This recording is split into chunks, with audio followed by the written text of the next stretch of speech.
4:15 in the morning. The Gulf of Oman. USS Dwight D. Eisenhower was carving a wide, white wake through the black glass of the Arabian Sea.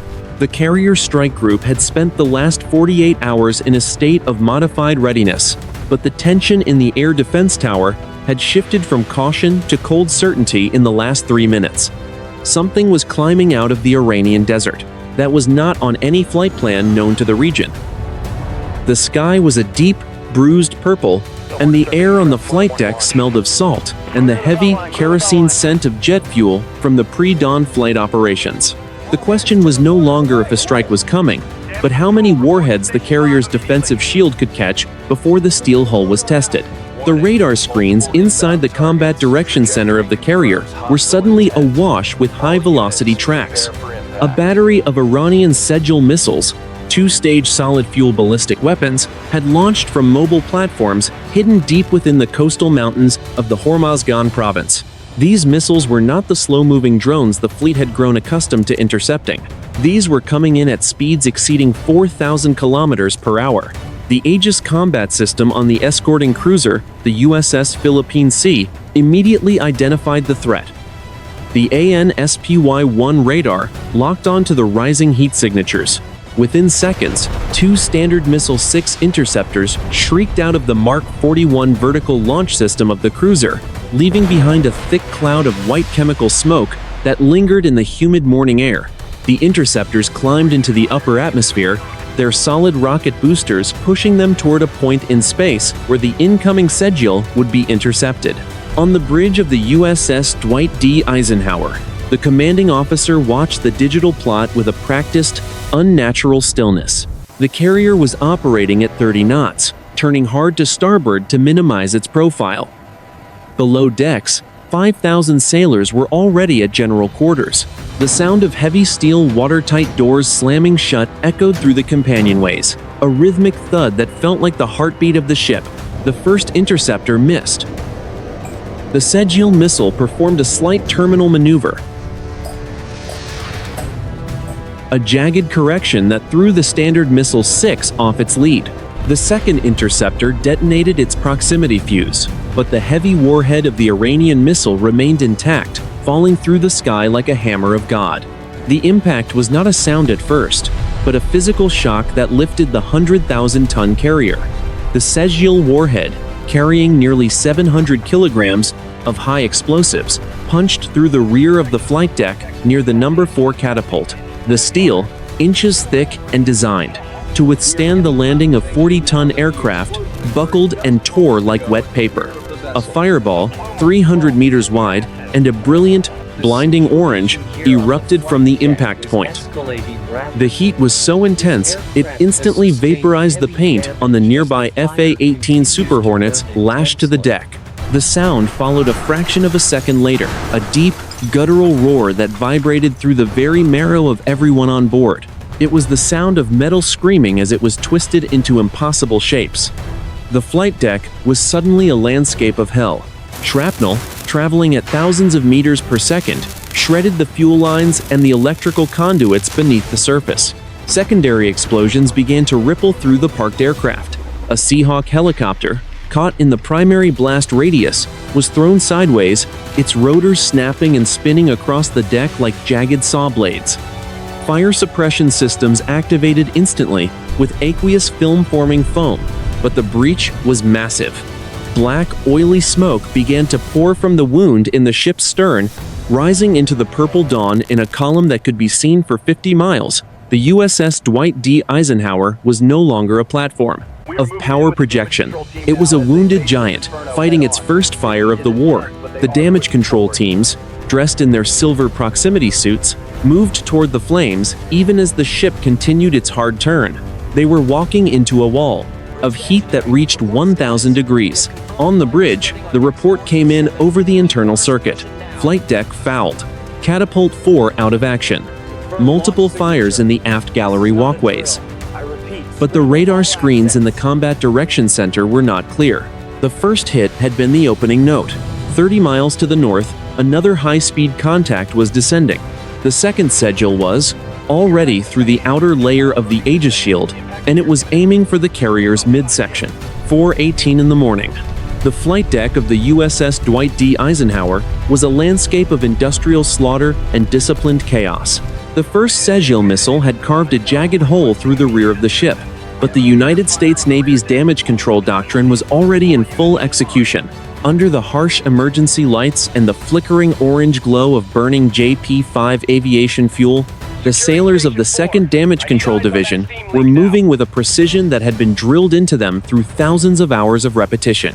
The air was a suffocating mix of salt spray, the chemical bite of fire suppression foam, and the heavy, sweet scent of burning rubber from the tires of a shredded FA-18 Super Hornet. The flight deck officer, known as the Yellow Shirt, was screaming into his radio headset, but his voice was barely audible over the roar of the fires and the rhythmic thud of the ship's secondary explosions. 2 Super Hornets, each worth $70 million, were currently unrecognizable heaps of twisted magnesium and aluminum. Their Ordnance 500-pound Joint Direct Attack munitions had been charred by the initial blast, and the immediate priority for the ordnance disposal teams was to keep those bombs cool before they reached their cook-off temperature.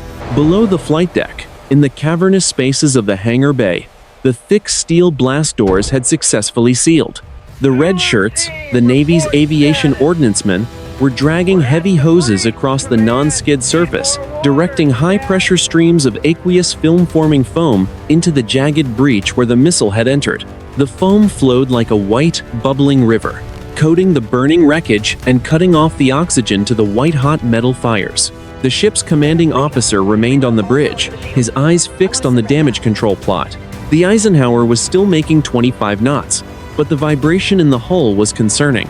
The impact at the stern had damaged the outboard port propeller shaft, causing a rhythmic shudder that felt like the ship was being struck by a massive hammer every 3 seconds. Damage Control Central reports, primary flight deck fire is 40% contained, the executive officer announced, his voice tight but steady.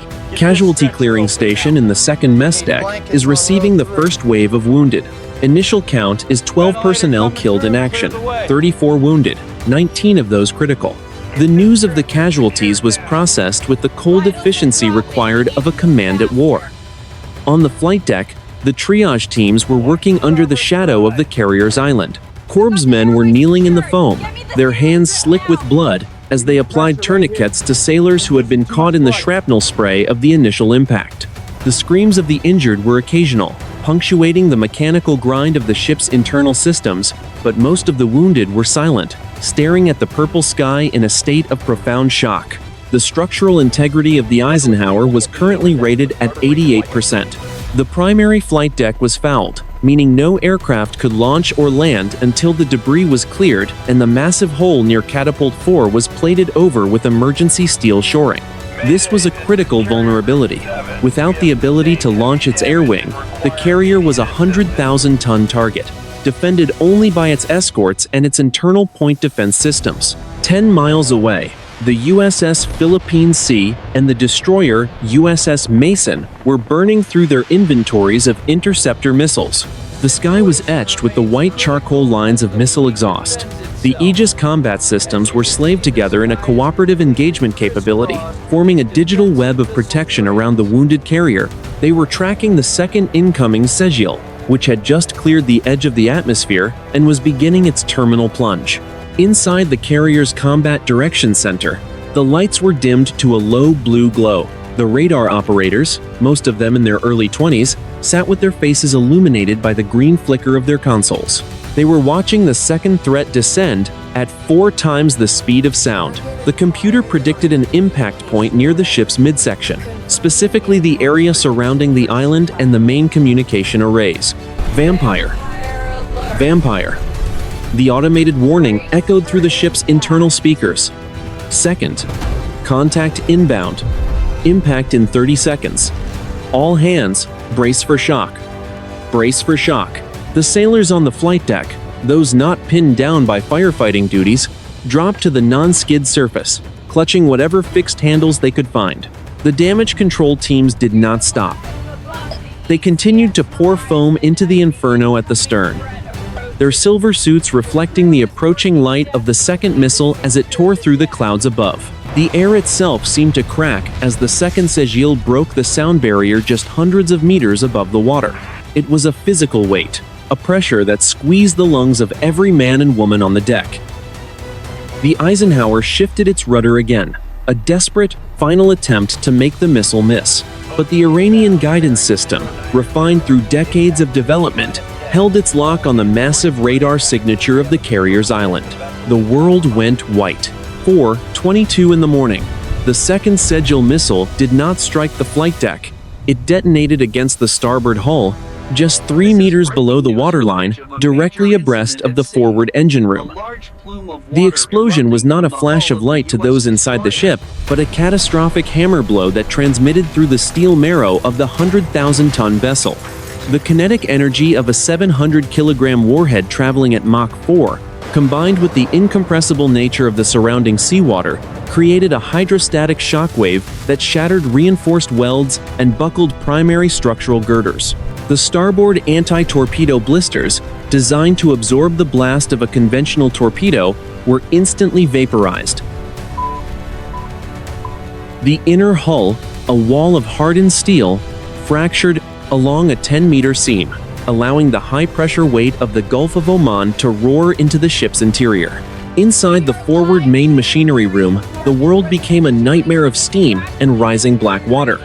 The Black Shoes, the Navy's elite engineering force, were thrown from their stations by the initial whip crack of the hull's flexion. High-pressure steam lines, carrying vapor at over 500 degrees Celsius, snapped like glass rods. The compartment was instantly filled with a lethal, invisible mist of superheated steam that could strip skin from bone in seconds. The primary electrical bus for the forward half of the ship failed as seawater surged over the main switchboards. The humming vitality of the USS Dwight D. Eisenhower flickered and died. Emergency red lighting kicked in, casting long, rhythmic shadows across the tilted decks. The carrier began to groan. A deep, metallic sound of overstressed steel that echoed from the keel to the mast. Bridge. We have a catastrophic breach in main machinery room 1. The chief engineer shouted into the sound-powered telephone, his voice competing with the roar of incoming water. We are losing vacuum on the starboard shafts. I am initiating emergency shutdown of the forward reactor's secondary loop to prevent a thermal runaway. On the bridge, the commanding officer felt the ship lose its forward momentum. The deck was no longer level. The Eisenhower was developing a 7-degree list to starboard as thousands of tons of seawater flooded the lower compartments. The smell of ozone from fried electronics and the acrid stench of hydraulic fluid filled the command center. Outside, the once orderly wake of the carrier began to tin. Fishtail as the ship slowed from 30 knots to 15, then 12 as the starboard propellers ceased their rotation. The damage control assistant, working in the darkened damage control central, moved with a cold, analytical speed. He was staring at a digital schematics board that was rapidly turning red. Counterflood the portside voids 3 through 7, he commanded. We need to bring her back to an even keel, or we'll lose the ability to move aircraft at all. Get the emergency diesel generators online. I want power to the fire pumps. In the forward sections now. The struggle for the ship's life had moved from the open air of the flight deck to the claustrophobic, lightless depths of the fourth deck.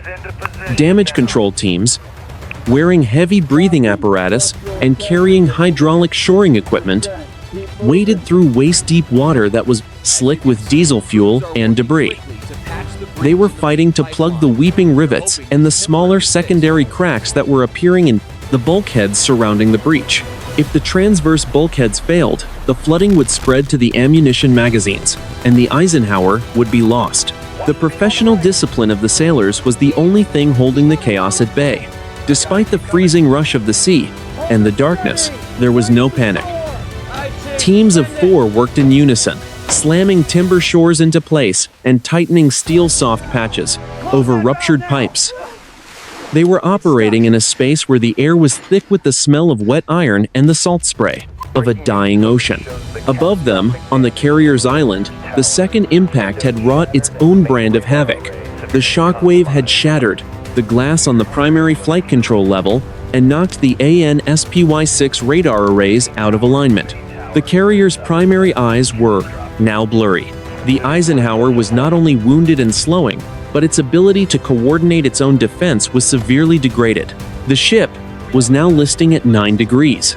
The flight deck, already scarred by the first hit, was now a tilted, slippery surface where parked aircraft began to strain against their tie-down chains. One FA-18 Super Hornet, its chains snapping under the torque of the list, began to slide slowly toward the starboard edge, its metal tires screeching against the non-skid surface before it slammed into a heavy crane. The United States Navy carrier was dead in the water, a smoking, tilting island of steel in a sea that was suddenly very hostile. The escorting destroyers of Carrier Strike Group 2 began to circle the giant, their sonar crews listening for the whisper of suddenly very hostile. The escorting destroyers of incoming torpedoes. While their radar operators braced for the third wave of Iranian missiles they knew were already in the air.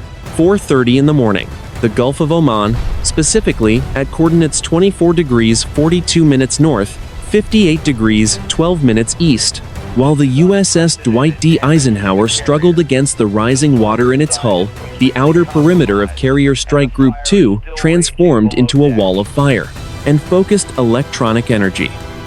The cruiser CG-58 Philippine Sea and the destroyer DDG-87 Mason had moved into their shotgun stations, positioning themselves directly between the wounded carrier and the Iranian coastline.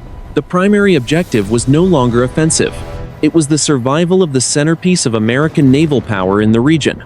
The air above the escort ships was thick, with the sharp, acidic smell of rocket propellant and the heavy iron scent of the sea. On the bridge of the cruiser, Philippine Sea, the Air Defense Commander watched the AN/SPY-1 radar screens with a grim intensity.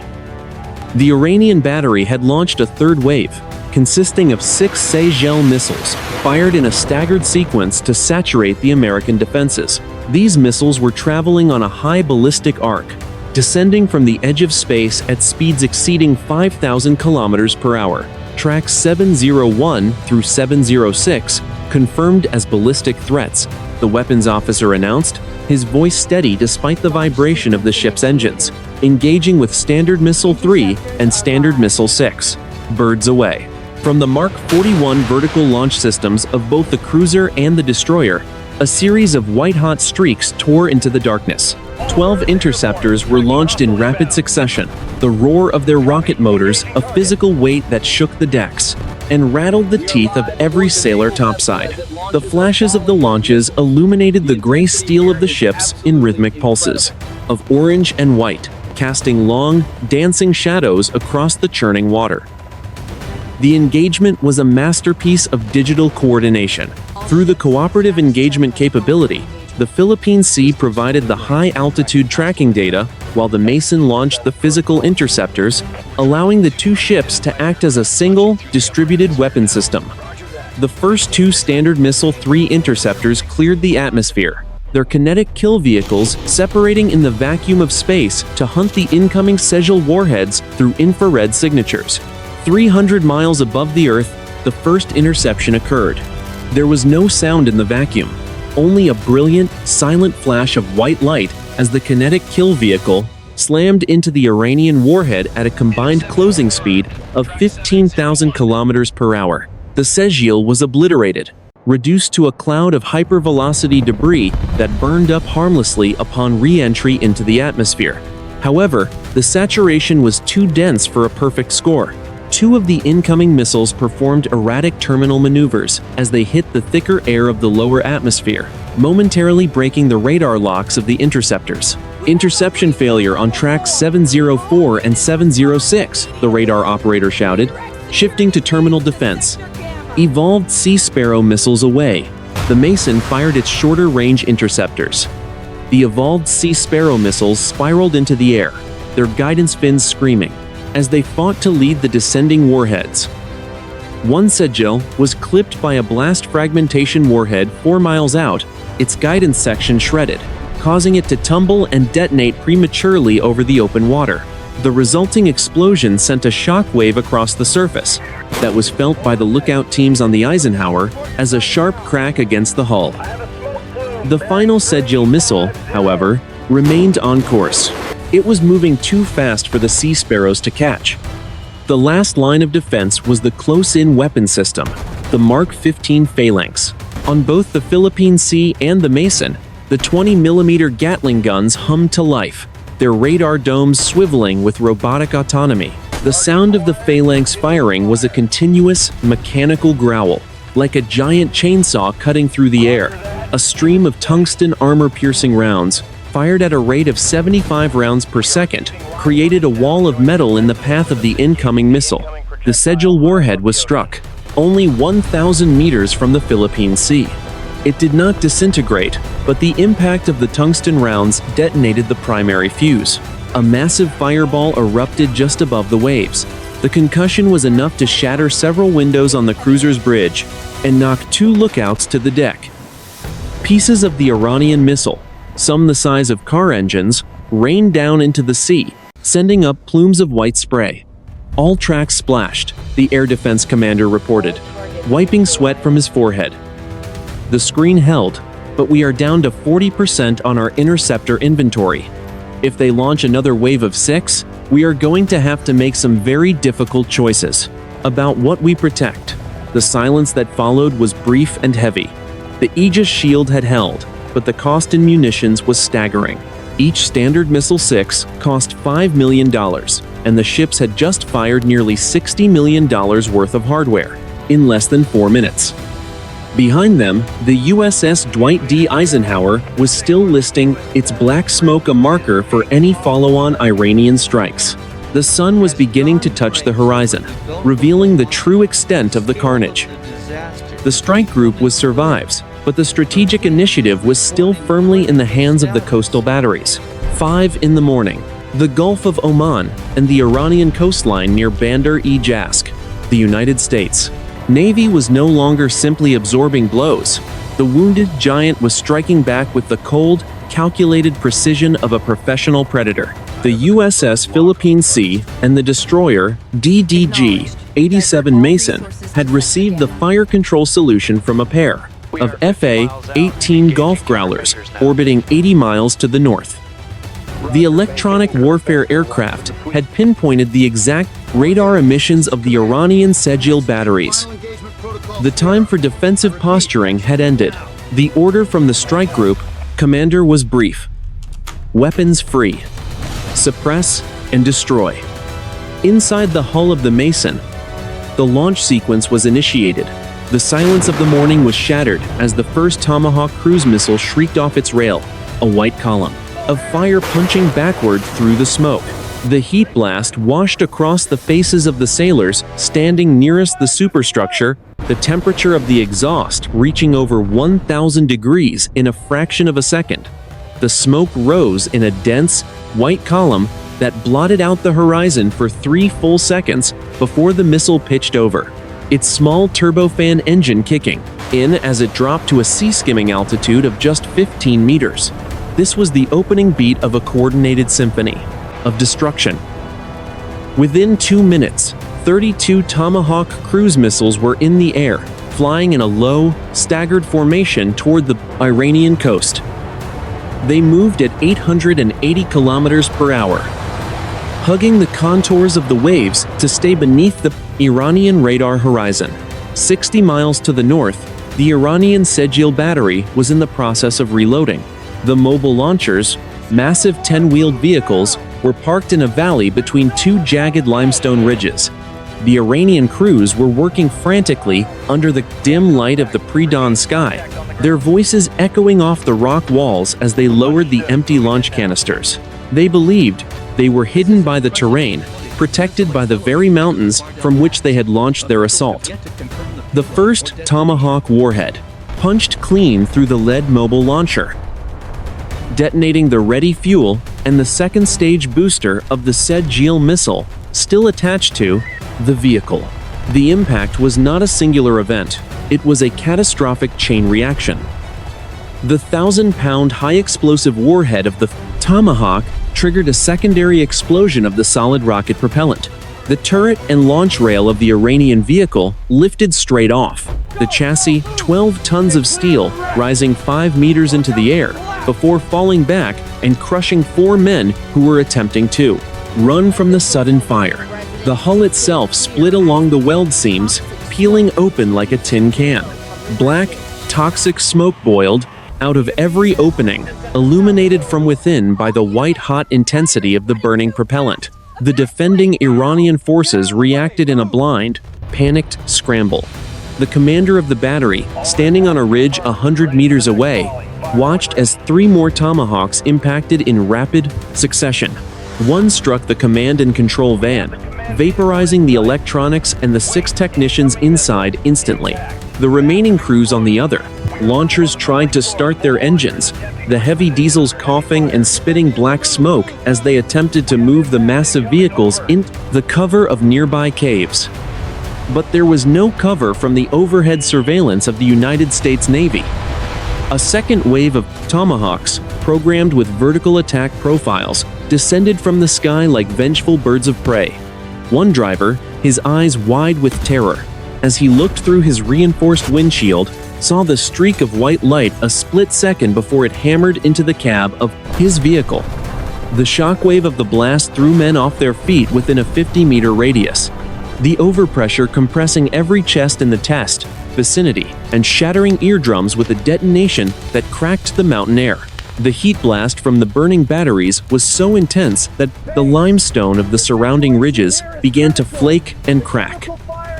The air in the valley was no longer breathable, replaced by the sharp, chemical bite of burning propellant and the heavy, metallic smell of vaporized steel. The immediate aftermath was a scene of absolute devastation. Black smoke rose in a towering pillar from the valley, visible to the sensors of the carrier strike group 60 miles away. The burning wreckage of the Sejjil launchers was still settling when the radio channels of the Iranian Regional Command went silent for exactly 3 seconds. Then, erupted in overlapping, panicked voices, each one louder than the last. The battery that had crippled the Eisenhower had been obliterated, reduced to a collection of burning craters and twisted, blackened metal. Back on the USS Dwight D. Eisenhower, the news of the successful strike reached the damage control teams. It provided a brief, grim surge of morale, but the fight for the ship was far from over. The carrier was still listing, the fires in the stern were still uncontained, and the list had increased to 10 degrees. The United States Navy had broken the arm of its attacker, but the giant was still bleeding out into the dark waters of the Gulf. 5:45 in the morning. The flight deck of the USS Dwight D. Eisenhower. The sun was a sliver of pale gold on the horizon, but the light only served to illuminate the wreckage of the carrier's stern. Despite the 10-degree list to starboard and the thick, black smoke still billowing from the aft gallery walkways, the United States Navy was preparing to project power. The flight deck crew, wearing their color-coded jerseys, moved like a precision machine across a surface that was tilted and slick with a mixture of salt spray and fire suppression foam. The primary mission was the immediate suppression of any remaining Iranian missile batteries before they could reposition and fire again. Catapults 3 and 4, located at the rear of the ship, were twisted ruins of steel and hydraulic fluid, but catapults 1 and 2 on the bow remained operational. The shooters, the flight deck officers responsible for the launches, stood at their stations, their yellow jerseys stark against the gray morning sky. They were performing a calculation that had never been tested in combat, launching a 40-ton aircraft from a deck that was listing 10 degrees to the side. Lieutenant Commander Sarah Jensen, call sign Viper, sat in the cockpit of her FA-18 Super Hornet, her eyes scanning the digital displays of her glass cockpit. The horizon was skewed in her visor, the world tilted at an unnatural angle. Behind her, the green shirts worked, with frantic speed to attach the aircraft's nose gear to the catapult shuttle. The air was filled with the bone-shaking scream. of the twin 404 engines, their heat shimmering against the salt-crusted air. "Viper, you are cleared for emergency launch," the voice of the air boss crackled in her headset. "Wind is 30 knots over the deck. Catapult pressure is at maximum." "Good hunting." Jensen gave the traditional salute to the shooter, her hands steady despite the vibration of the aircraft. The 10-degree list meant the Super Hornet would be launched uphill relative to the water, requiring every pound of thrust the engines could provide. The shooter knelt, his arm extending forward in the signal to fire. The shuttle moved with a violent, snapping force. The F/A-18 Super Hornet was propelled from 0 to 260 kilometers per hour in less than 3 seconds. As the aircraft cleared the end of the deck, it dropped momentarily toward the whitecaps of the Gulf of Oman, the list of the ship forcing the left wing, dangerously close to the water. Jensen pulled back on the stick, the G-forces pressing her into her seat as the afterburners carved 2 orange tunnels through the morning mist. Within 10 minutes, a flight of 4 Super Hornets was airborne, orbiting 5,000 meters above the strike group. They were heavily laden with ordnance. Each aircraft carried 2 AGM-88 HARM missiles for targeting enemy radars, and 4 Joint Direct Attack munitions for precision strikes against mobile launchers. The tactical situation was changing rapidly. Intelligence from an E-2 Charlie Hawkeye, which had been launched from a shore base in Oman, indicated that the Iranian military was attempting to move a EPA second battery of Sejjil missiles into a series of reinforced concrete tunnels near the port of Jask. If those launchers reached tunnels, they would be nearly impossible to destroy from the air. "All Maverick flight, this is lead," Jensen radioed to her wingmen. "We have high-priority movers at coordinates 25 degrees 10 minutes north, 57 degrees 45 minutes east, shifting to offensive suppression. Rules of engagement are weapons-free on all identified ballistic platforms." The Super Hornets pushed into Iranian airspace, their electronic warfare suites screaming as they detected the search radars of the Iranian HQ-9 surface-to-air missile systems. The sky was suddenly filled with the jagged white lines of anti-aircraft fire, but the American pilots were flying a mission of vengeance. Jensen watched her targeting pod, the infrared image showing the heat signatures of the 10-wheeled Iranian launchers as they raced across the coastal highway. She depressed the weapon release button. "Magnum! Magnum!"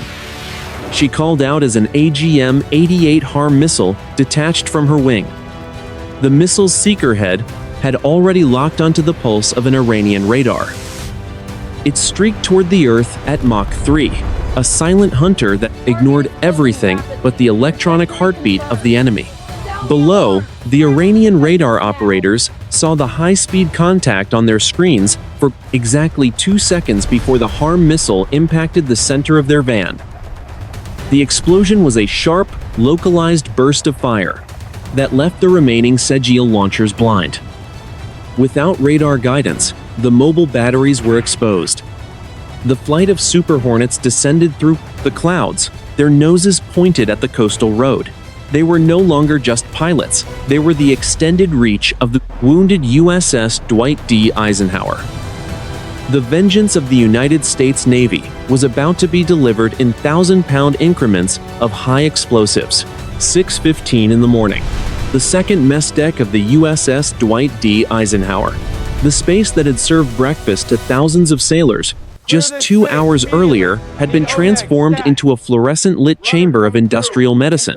The smell of coffee and grilled eggs had been obliterated, replaced by the sharp, sterile bite of isopropyl alcohol, the metallic tang of blood, and the ozone scent of portable cauterizing units.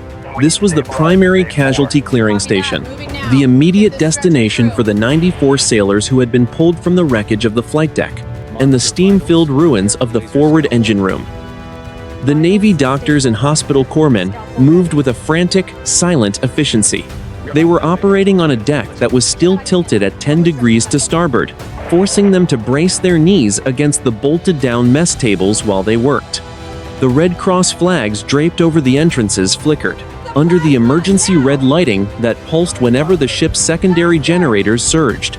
"I need 2 units of O-negative plasma over here, now," a surgeon shouted, his gown already soaked in a dark, heavy crimson.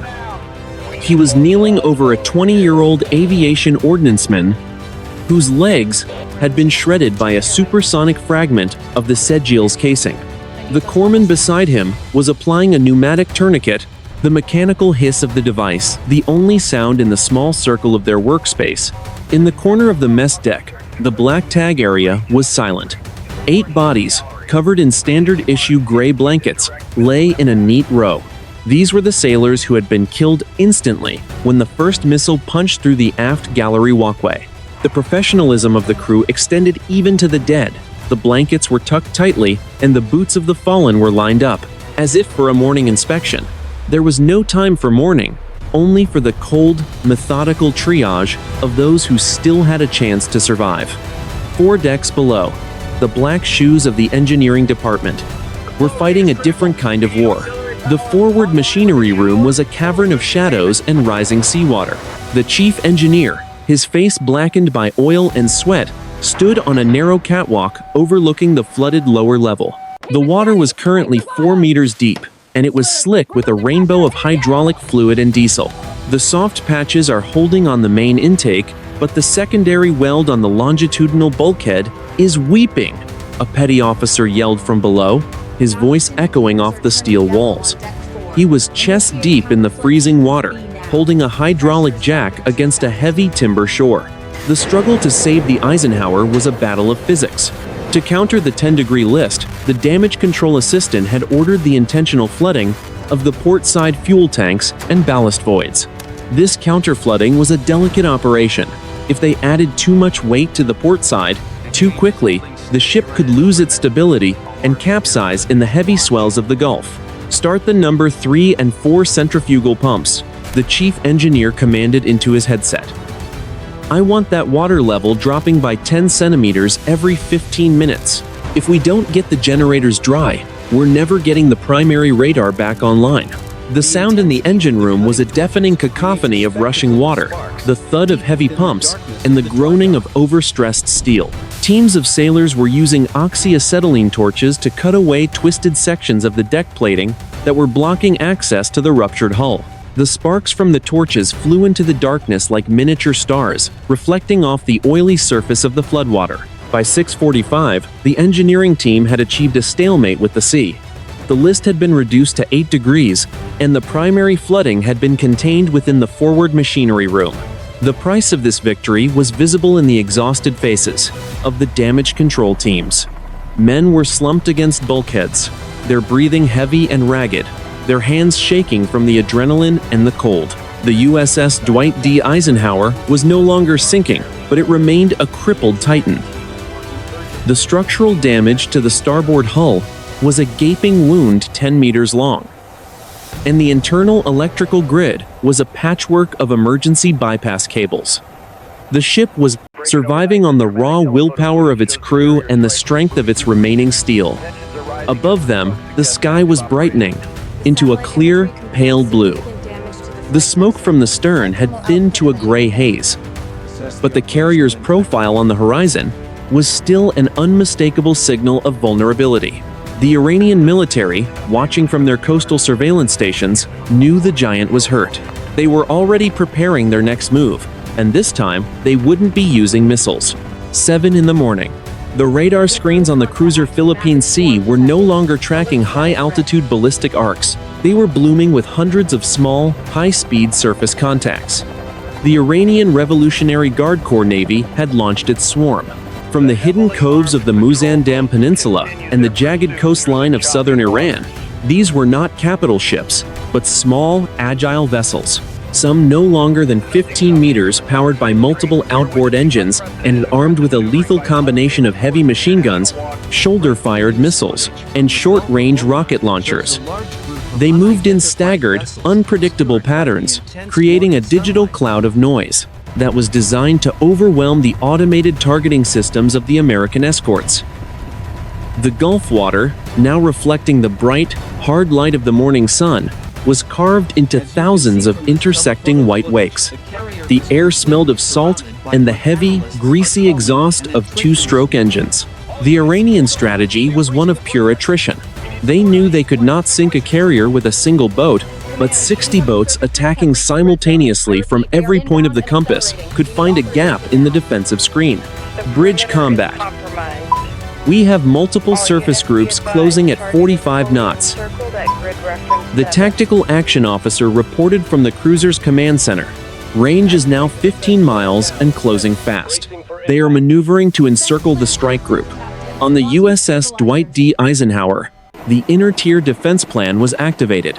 Because the carrier was still listing at 8 degrees and its primary radar arrays were degraded, it was forced to rely on its escorting destroyers and its own organic aviation. 2 MH-60 Sierra helicopters, already airborne and orbiting the carrier, were directed to intercept the lead elements of the swarm. Seahawk 711. You are cleared to engage all hostile surface contacts. Inside the 5-mile exclusion zone, the air boss commanded, "Protect the carrier at all costs." The helicopters banked hard, their door-mounted M240 machine guns and GAU 2130 caliber cannons swiveling toward the water. From 1,500 feet, the Iranian boats looked like small white insects skittering across a blue table.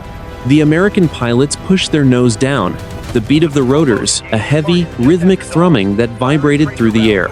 The engagement began with a sudden, bright tracer fire from the Iranian boats. The crews of the fast attack craft began to fire their 12.7mm machine guns upward, the red streaks of light reaching for the helicopters like glowing fingers. The MH-60 Sierra responded with the controlled, terrifying precision of professional aerial gunnery. The door gunner on the lead helicopter squeezed his trigger, and a stream of heavy rounds tore into the fiberglass hull of the lead Iranian boat. The impact was visible as a spray of white splinters and dark fuel. The boat veered sharply to the left, its engine screaming as it lost power, before it was struck by a second burst that detonated its onboard fuel bladder.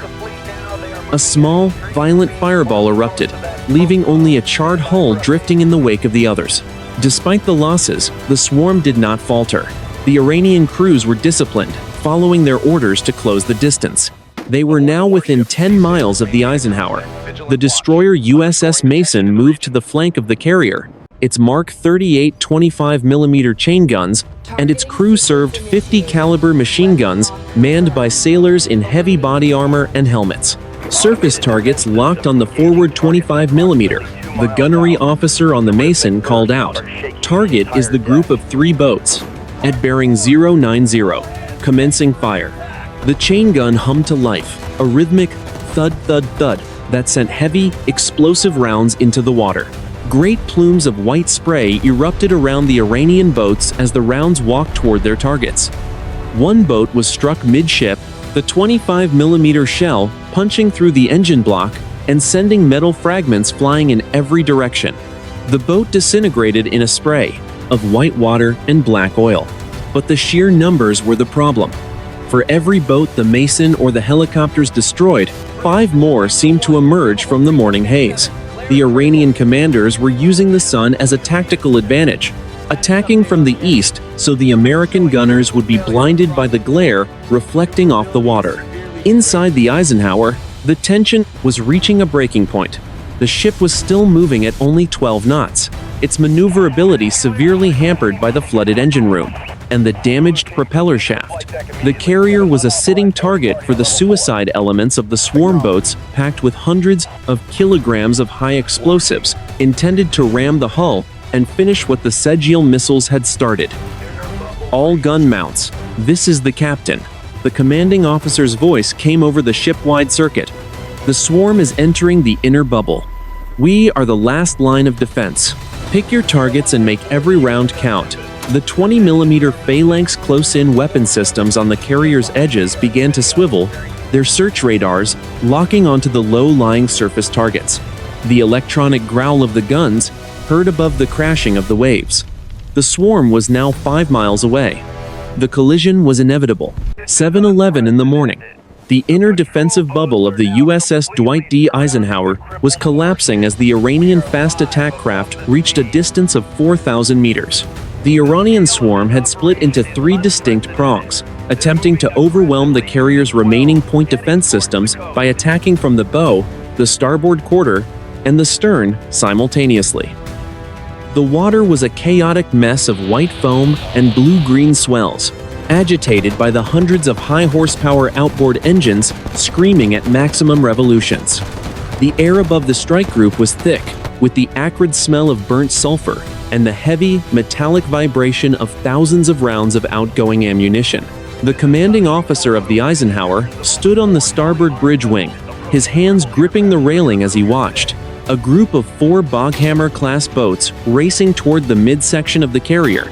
These vessels were low to the water, making them incredibly difficult for the manual gunners to track as the ship rolled in the heavy swells. The climax began when the carrier's forward close-in weapon system, the robotic Mark 15 Phalanx, achieved a hard track on the lead suicide boat. The internal computer calculated the intercept in milliseconds, and the 20mm Gatling gun hummed to life with a mechanical roar that sounded like a giant sheet of canvas being torn in half. A stream of white-hot tungsten armor-piercing rounds, traveling at over 1,000 meters per second, reached out across the water in a continuous, glowing arc. The heat from the barrel was so intense that the surrounding air shimmered, and the sharp chemical bite of the propellant wash filled the forward observation galleries. The tungsten rounds pulverized the lead boat instantly. The impact was not a singular explosion, but a rapid-fire disintegration of fiberglass and flesh.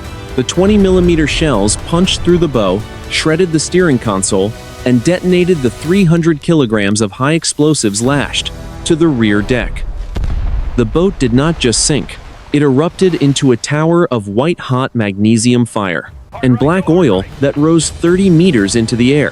Fragments of the engine block were sent flying across the waves, skip-loading like stones before sinking into the depths. The remaining 3 boats in the formation reacted with desperate, high-speed maneuvers. The pilots kicked their rudders hard over, wrenching the small craft into violent zigzags to avoid the wall of metal coming from the carrier. One boat veered so sharply that it nearly capsized in its own wake, while another attempted to hide behind the rising pillar of smoke from its fallen comrade. But the United States Navy gunners on the Mark 38 25mm chain guns were already adjusting their lead. The second boat was struck mid-turn. The heavy explosive rounds from the chain gun smashed into the outboard engines, severing the fuel lines and sending a spray of gasoline into the hot exhaust. The boat became a floating torch, its crew jumping into the sea as the hull was consumed by a brilliant orange fireball. The blast wave from the detonation threw the third boat off course, its pilot losing control as the overpressure cracked his windshield and sent a spray of glass into the cockpit. The immediate aftermath was a scene of localized slaughter on the surface of the Gulf of Oman. Black smoke from the burning hulls drifted across the water, partially obscuring the view of the next wave of attackers. The sound of the explosions was followed by a brief, heavy silence from the carrier's guns as the sensors searched for the next target, punctuated only by the distant, high-pitched whine of the surviving Iranian engines. The surface of the sea was littered with charred fiberglass, orange life jackets, and a spreading slick of dark oil that dampened the whitecaps. Despite the destruction of the lead element, the swarm was not broken.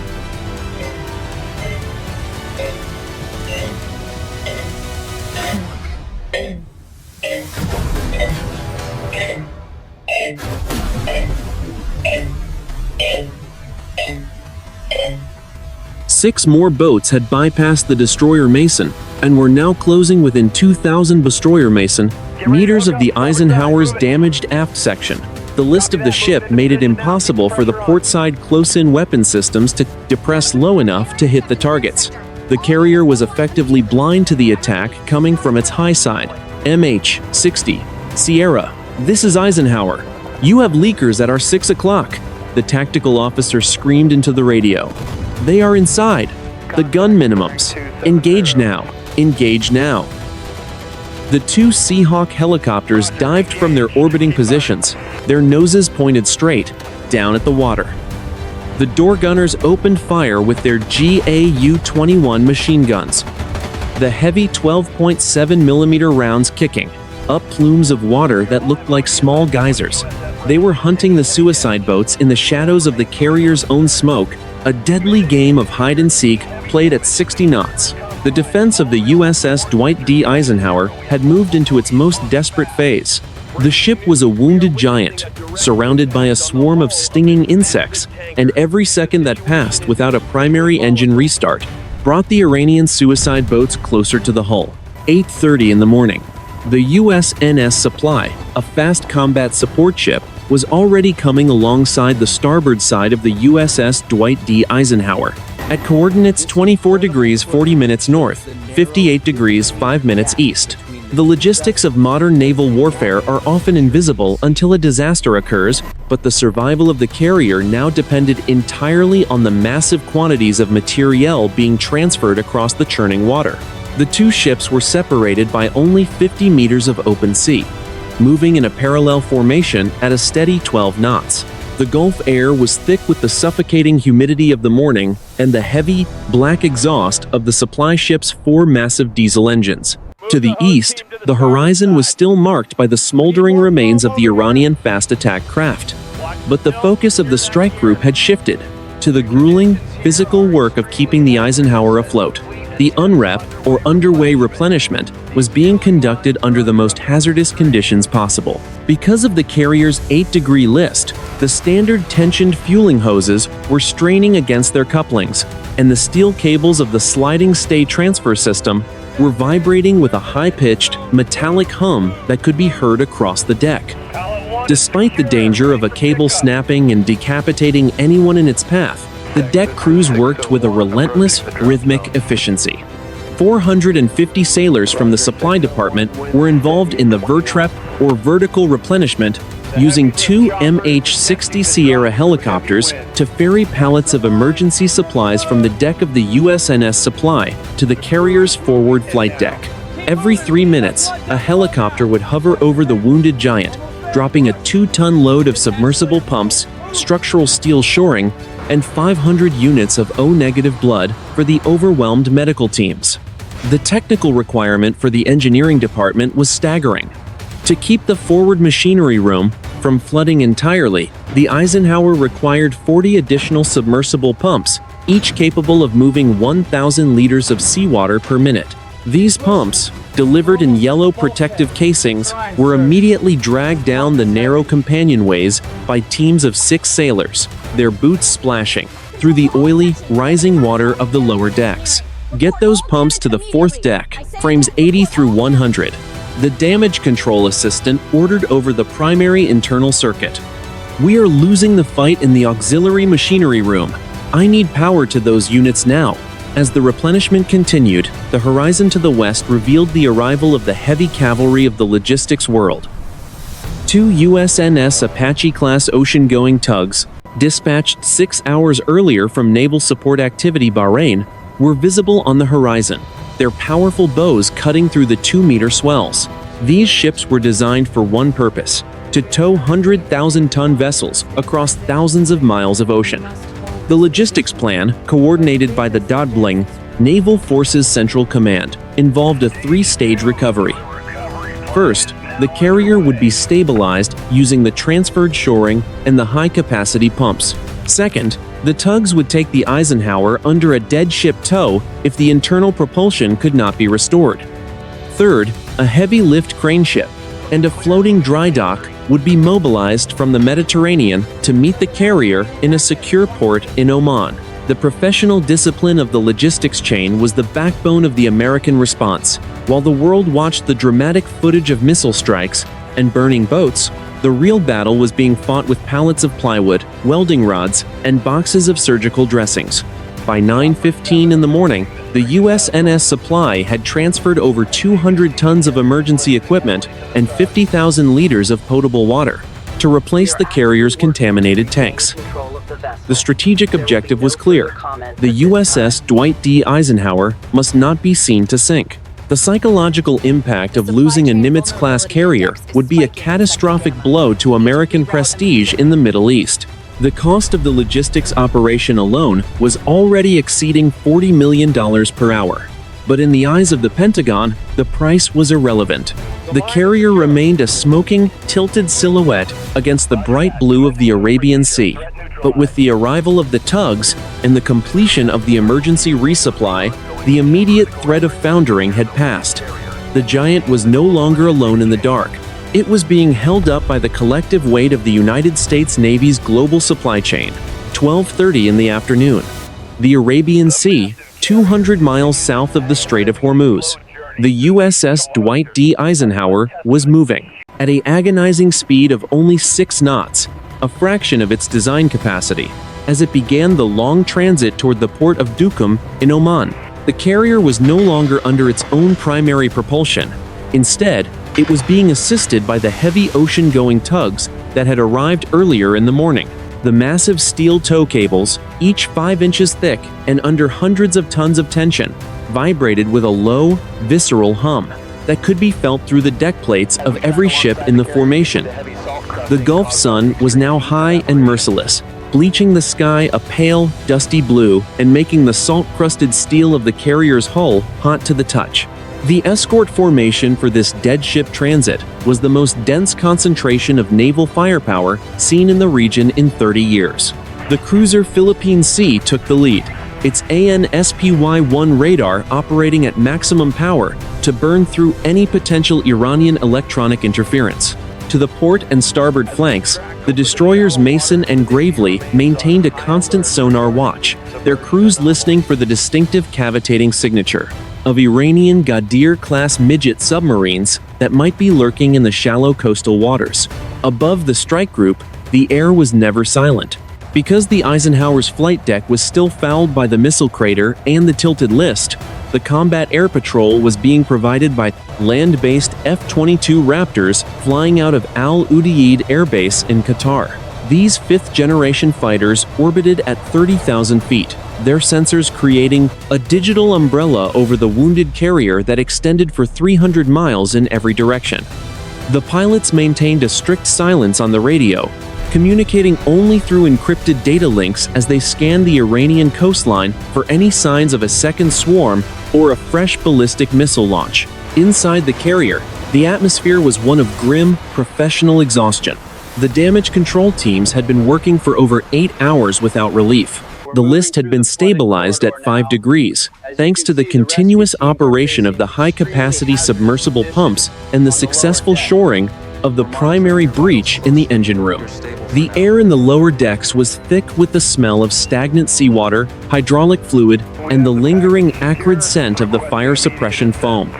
The medical department had successfully stabilized 42 of the critically wounded sailors, who were now being prepared for aeromedical evacuation. 2 MH-60 Sierra helicopters, their rotors kicking up a constant spray of salt water from the deck, were performing litter lifts to move the most injured personnel to the hospital ship USNS Comfort, which was steaming at high speed to meet the strike group. Each takeoff was a delicate operation, requiring the pilots to compensate for the carrier's slight roll and the unpredictable wind currents created by the ship's island. Transit progress is 60 miles in the last 10 hours, the navigator reported to the bridge. We are still 48 hours from the safety of the Omani territorial waters. We are currently at coordinates 23 degrees 15 minutes north, 59 degrees 22 minutes east. The strategic reality of the voyage was a test of nerves for the United States Navy. Every hour the Eisenhower remained in the open sea was another hour of vulnerability. The Iranian military was undoubtedly tracking the slow-moving target via satellite and long-range drones. The iron ring of escorts remained at a high state of alert, their weapon systems slave to the automated engagement protocols. Despite the physical damage and the loss of life, the morale of the crew remained intact. The sight of the American flag flying from the carrier's mast, even as smoke continued to drift from the stern, was a powerful symbol of resilience. The Eisenhower was a wounded giant, but it was a giant that refused to go down. The long voyage was not just a logistical necessity. It was a slow, defiant march across a hostile sea, proving that the carrier strike group could absorb a catastrophic blow and still maintain its operational integrity. 5 in the afternoon on the 15th of January, 2026. The port of Duqm, Oman. USS Dwight D. Eisenhower finally cleared the concrete breakwater, moving with a heavy, rhythmic groan as the 4 ocean-going tugboats guided the 100,000-ton carrier toward the primary deep-water pier. The air in the harbor was still and suffocatingly hot, smelling of dry desert sand and the scorched iron of the ship's wounded stern. The carrier's hull was stained with a mixture of dried salt and the thick black soot of the fires that had burned for 12 hours, and the 5-degree list to starboard remained a visible testament to the 2 Sejjil missile impacts. On the pier, hundreds of United States Navy support personnel and Omani port officials stood in a silent line, their eyes fixed on the jagged 10-meter hole just above the waterline, where the second missile had struck the engine room. The arrival at coordinates 19 degrees 40 minutes north, 58 degrees 15 minutes east, marked the conclusion of one of the most harrowing 72-hour periods in the history of modern naval warfare. The after-action report, compiled by Carrier Strike Group 2 while in transit, provided a sobering look at the cost of the engagement.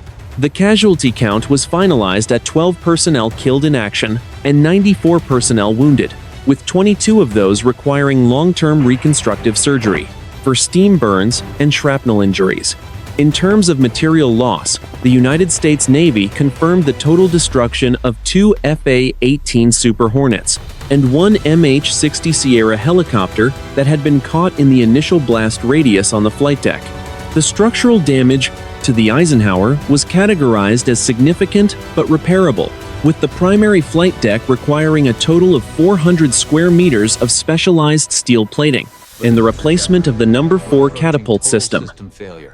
The cost of the emergency repairs and the ordnance expended during the defense was estimated at $380 million. However, the strategic cost to the Iranian forces was catastrophic. The retaliatory strikes by the carrier's air wing and the escorting destroyers had resulted in the confirmed destruction of 1 entire mobile ballistic missile battery, including 6 Sejjil launchers and their associated command and control infrastructure. Furthermore, the surface engagement had decimated the regional capabilities of the Iranian Revolutionary Guard Corps Navy, with 64 fast attack craft destroyed and an estimated 210 personnel killed or missing at sea. The swarm tactic, intended to overwhelm and sink a United States carrier, had failed against the disciplined integration of the Aegis combat system and the grit of the individual gun crews. The tactical analysis of the engagement highlighted several key lessons for the Indo-Pacific Command. The effectiveness of the cooperative engagement capability between the cruiser Philippine Sea and the destroyer Mason had saved the carrier from at least 4 additional missile impacts. The performance of the damage control teams, working under a 10-degree list in total darkness, was cited as the primary reason the ship remained afloat. The Eisenhower had proven that the Nimitz-class design could absorb multiple high-velocity ballistic strikes and remain operationally viable, provided the crew was trained to the highest standards of the United States Navy. As the sun began to set over the Omani desert, casting a long, red shadow from the carrier's island across the pier, the first heavy cranes began to move into position. The work of rebuilding the ship was starting even before the last of the wounded had been evacuated to the hospital ship. The American flag, tattered at the edges from the heat of the fires, but still flying from the highest point of the mast, caught the evening breeze. The Iranian battery had struck twice, but the giant had not fallen.